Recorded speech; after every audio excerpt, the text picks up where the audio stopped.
আজকে অনেক দিন পর রান্না হচ্ছে, ভীষণ ফেভারিট একটা মাছ।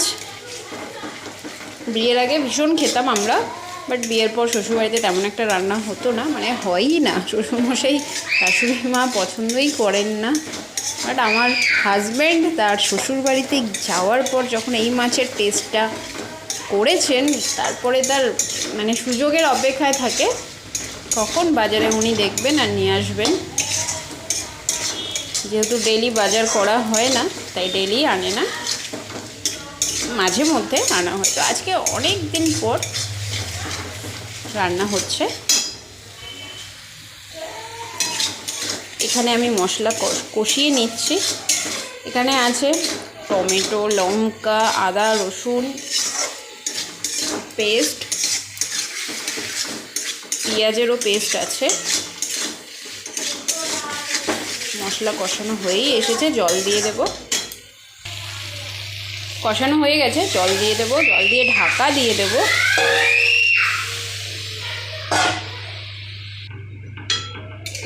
গামাখা হবে, সেই জন্য অল্প জল দিলাম। আমরা আলু কম খাই। এই যে সেই মাছ, শঙ্কর মাছ। জানি আপনারা অনেকেই খুব পছন্দ করেন, আমরাও ভীষণ পছন্দ করি।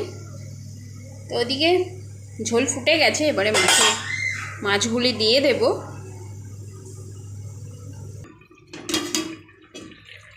তো ঝোল ফুটে গেছে,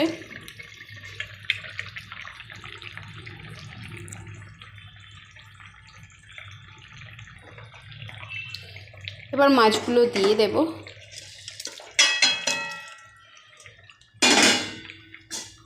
গন্ধটা যা বেরিয়েছে না, তবে আমার মেয়ে খাবে না। সামুদ্রিক মাছ, পমফ্রেট, পাবদা, এই দুটি মাছ ছাড়া আর লোটে মাছ ছাড়া কোনো মাছই খেতে চায় না সামুদ্রিক।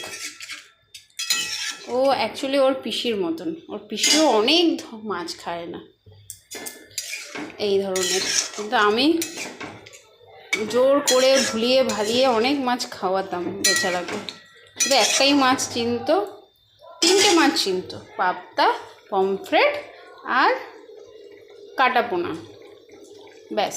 এর বাইরে কিছু তারা মানে সে খেতেন না। এখন আমার মেয়েও দেখছে আমার ননদের মতনই খাওয়া দাওয়ার কিছু মানে বেছে খায়, যেটা হয় আর কি।